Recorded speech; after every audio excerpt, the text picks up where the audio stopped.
En esa transición se ha buscado el aseguramiento de ciertos valores. Algunos, incluso, buscaban que estos fueran inmutables. Sin embargo, la experiencia social es incesante renovación de conceptos, de normas, de valores.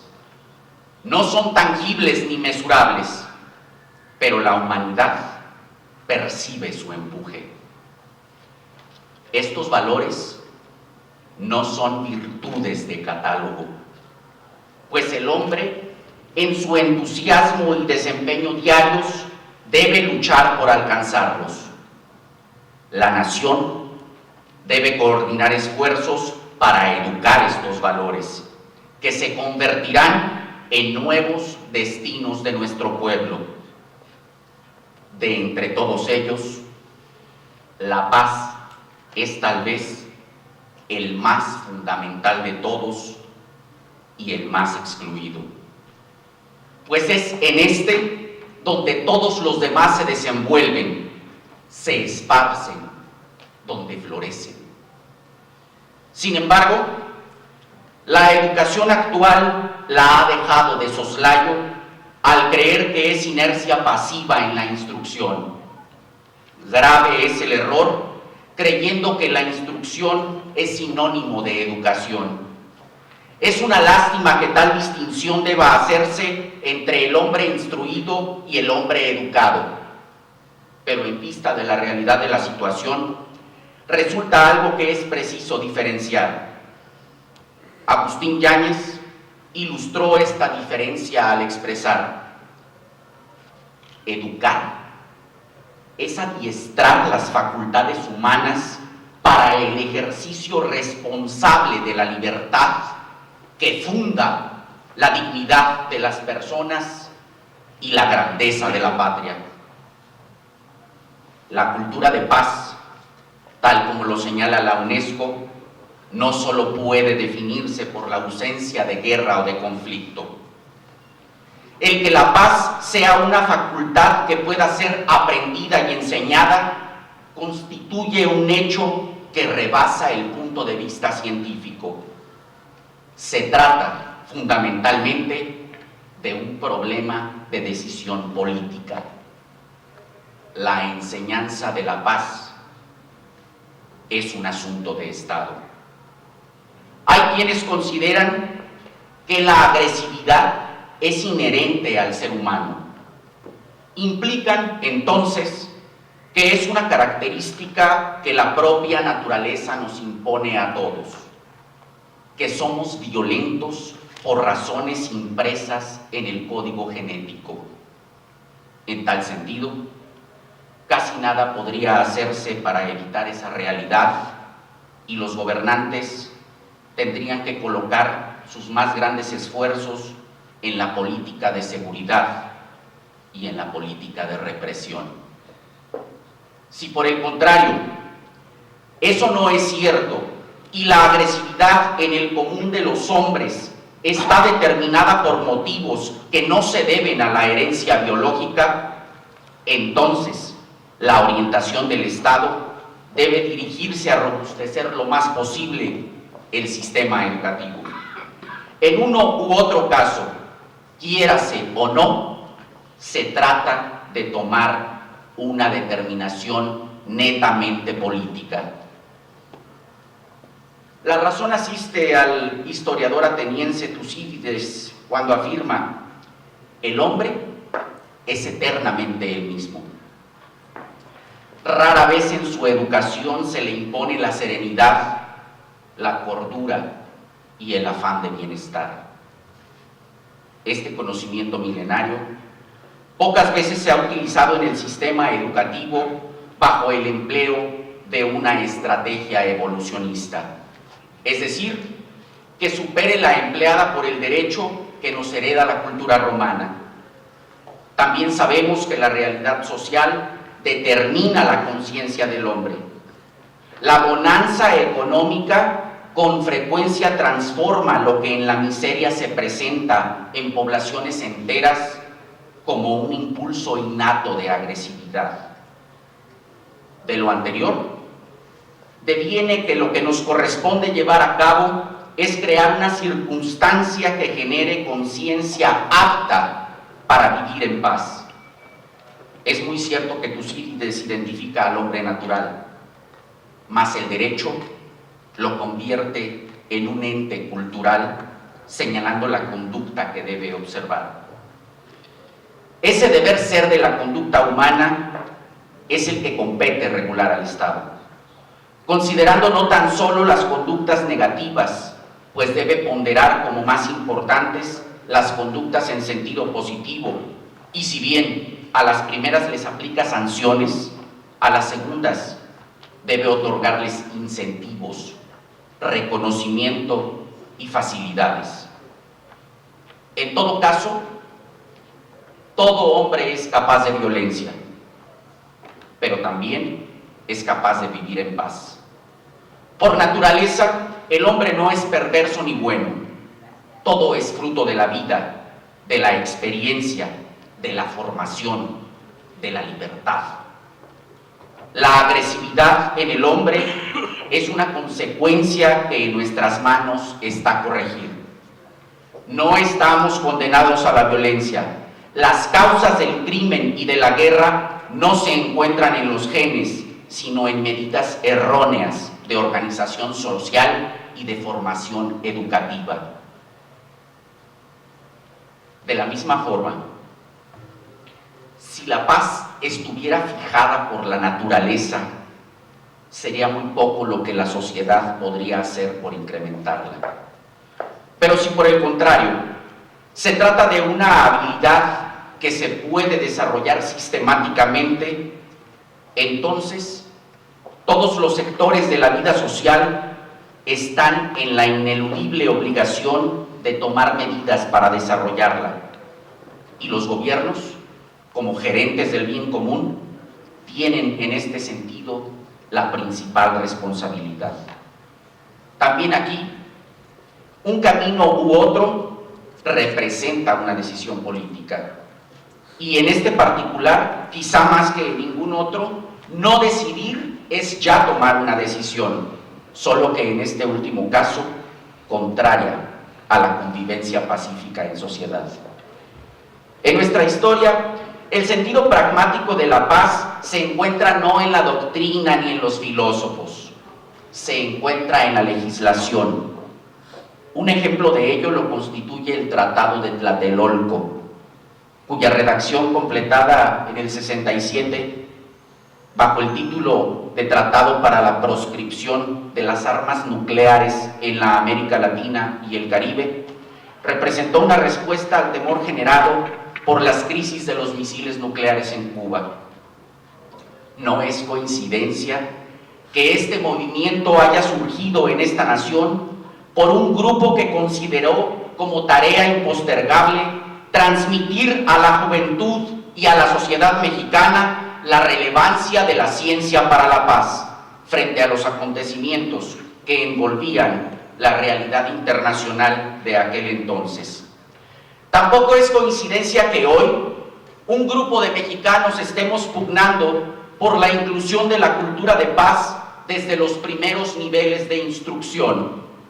Por fortuna, hoy contamos con el respaldo de funcionarios públicos que desde esta honorable Cámara se han convertido no solo en apoyo, sino en agentes activos de la propuesta, incrementando con ello la posibilidad de que el legislativo convierta en realidad la iniciativa construida.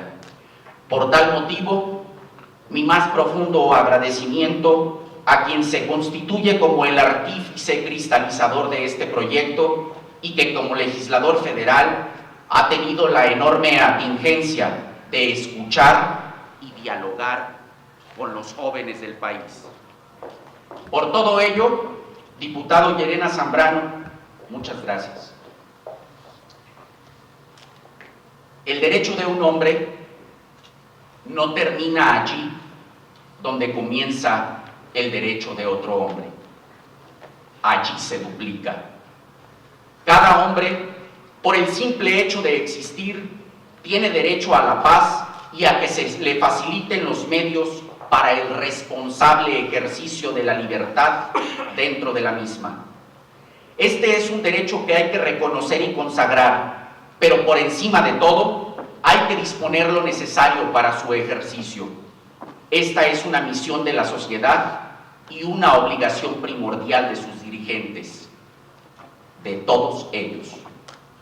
La tarea por la construcción de una sociedad distinta no puede ser llevada a cabo por una corriente ideológica determinada, cualquiera que ella fuere, pues dicha tarea es demasiado trascendente para ser parcial o reduccionista.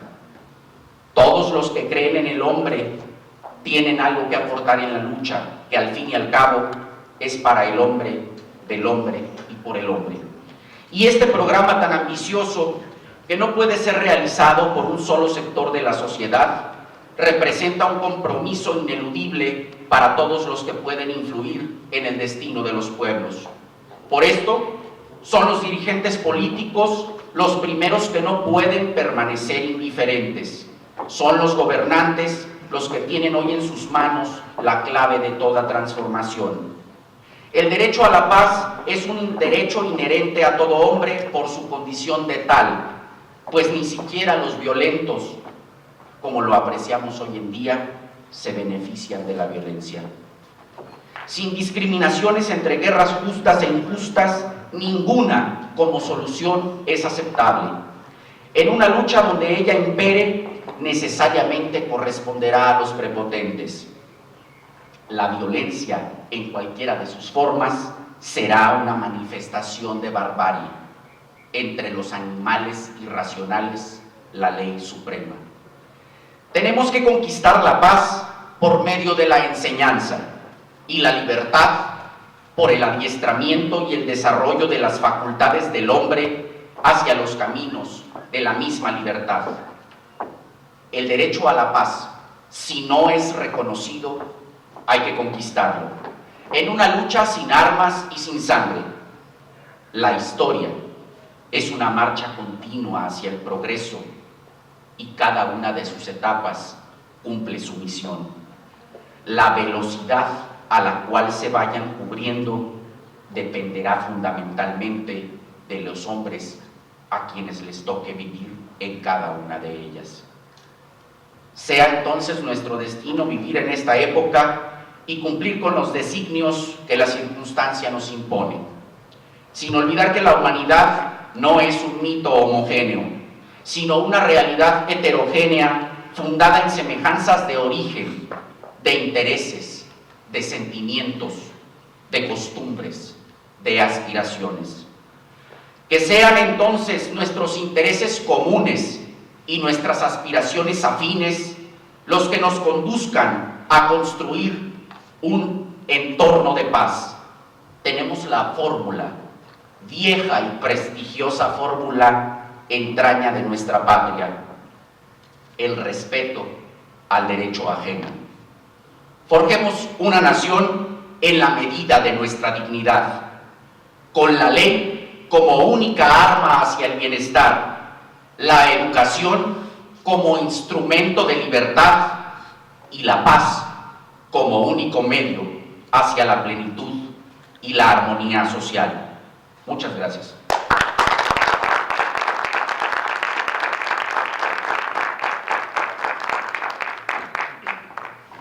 Agradecemos la presencia de los diputados federales, la diputada Lidia Guillén Padilla, del diputado Jorge Arana Arana y del diputado Trinidad Padilla López, quien es presidente de la Comisión de Educación.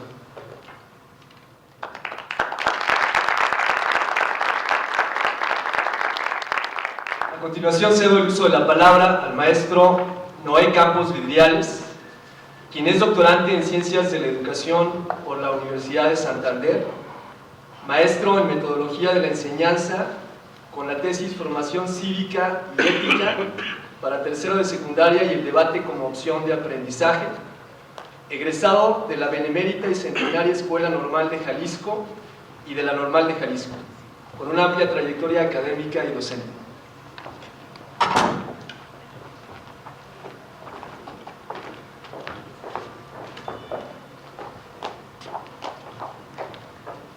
Agradezco la atención, la invitación del diputado Rafael Llerena, el licenciado Irán Valdés. Es un placer para mí estar en el lugar donde se legisla para una nación tan importante como es México, con la representación que en este momento hago patente de la docencia y como responsable del área de la formación cívica y ética en la educación media básica. El fomentar los valores acrecenta los principios y virtudes de todo individuo que pretende lograr la excelencia. Compañeras, compañeros, amigos panelistas, es un honor para mí compartir esta tribuna con quienes sin duda alguna se han venido preocupando y ocupando por realizar actividades que vayan encaminadas al crecimiento de la cultura de la paz y del respeto. La finalidad que vean, además, que tengan la buena sensación de lo que escuchen, lo laudable que es la labor educativa en estos últimos años, en donde los principios familiares y morales, además de los patriotas, han pasado a ser emociones secundarias para la mayoría de los ciudadanos.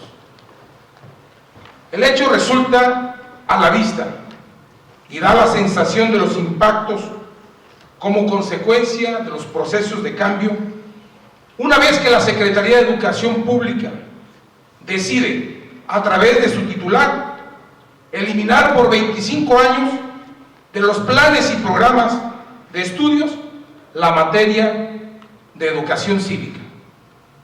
Con ello, eliminó la posibilidad de identidad de nuestros alumnos, al desconectarlo de una realidad nacionalista para perderse en el mundo de la información, la falta de identidad y del conocimiento científico. Adentrarnos en el conocimiento, en el concepto de valores en educación es sumamente sencillo. Hacerlo en el nivel de secundaria es estimulante.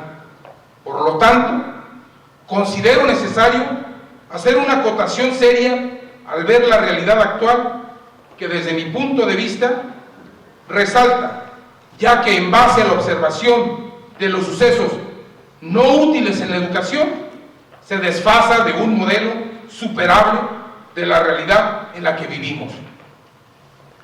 La principal oportunidad, destaco, es lo referente a la incongruencia al aplicar los valores que existen, tanto en los sustentos filosóficos, legales y teóricos, así como en el uso y costumbres de nuestra sociedad. Además de estar basados en el artículo 3º constitucional, en la Ley General de Educación, en los planes y programas oficiales, donde se marcan pautas y metas, las cuales carecen de una continuidad y una eficacia al ser transmitida a los alumnos.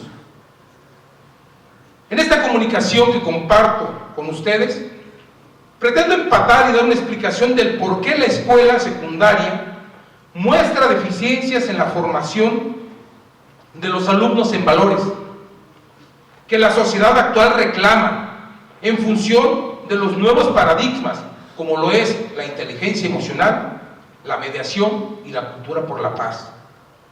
Primero, trataremos de analizar lo estipulado legalmente, luego las pretensiones o propósitos que estableció la última reforma y con ello aunado a los hechos relevantes que para lograr los propósitos han realizado las autoridades.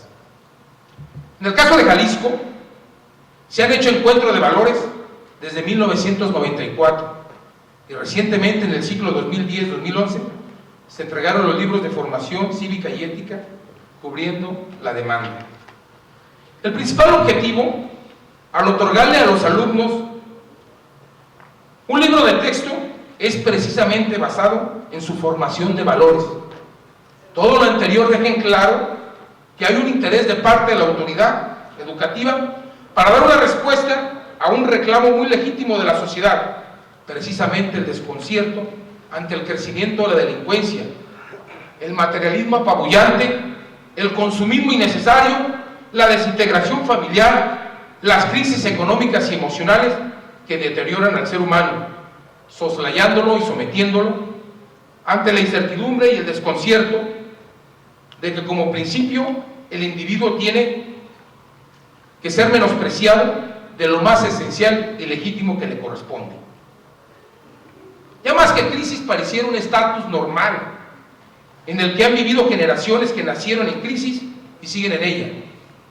Hay quienes adjudican y responsabilizan la carencia de valores, el aumento de la drogadicción, la prostitución, la delincuencia y lo más grave de la sociedad actual, el suicidio de niños y adolescentes, el cual tristemente se incrementó desde el año 2003. Por lo tanto, se hace necesario hacer un análisis profundo de la situación que prevalece actualmente. Para ello, surgen los siguientes cuestionamientos. ¿Por qué si las autoridades educativas se esfuerzan por asignar recursos para la enseñanza en valores, esto no se refleja en los perfiles de egreso de los alumnos? Si en los contenidos programáticos, tanto de primaria, secundaria y bachillerato, se ven los valores, ¿por qué esto no se refleja en las actitudes de los egresados? Si los docentes ostentamos estos valores, por lo menos en el discurso, y estamos convencidos de la benevolencia, ¿por qué no se practican? ¿Qué es lo que está sucediendo? Para responder esta pregunta, estoy realizando esta propuesta, que si bien no pretendo descubrir el hilo negro, procuro hacer un análisis profundo para acotar la incongruencia entre lo que se dice y lo que se hace. No obstante, debemos hacer realmente algo efectivo para poder modificar creativamente aquello que no permita la transformación de nuestra sociedad, ya que todos los esfuerzos que se hagan encaminados a la transmisión para bien, será mejor que cruzarnos de manos. La educación, en un sentido amplio, y la educación escolar, en un sentido particular, son la puerta de acceso más importante para el desarrollo de las personas. No somos seres humanos por nacer bajo la especie de Homo sapiens. Somos humanos en un largo proceso que dura toda la vida. La educación escolar es un derecho inalienable de todas las personas. Sin embargo, no solo es el derecho de tener un espacio dentro del aula, es fundamentalmente el derecho a aprender, a tener acceso a la oportunidad del desarrollo. El regreso de la formación cívica y ética en los planes y programas en las escuelas se presentó como una acción innovadora, en donde se fundamenta como laica, democratizadora, universal, preventiva, comunicativa y formativa. Las pautas pedagógicas deberán estar relacionadas con los temas de la vida cotidiana del alumno y apoyarlo con actividades de interés para que el educando, enarbolando acciones reales de su interés, vaya cubriendo las ganas de participar y con ello modificar el esquema de vida que se está haciendo. Para ello, se refiere el carácter universal como conocimiento objetivo y de validez general, puesto que lo más importante no es tener una sola opinión personal como conciencia subjetiva del valor. Lo importante es mantener de manera coordinada sociedad, padres de familia, maestros, autoridad, y que de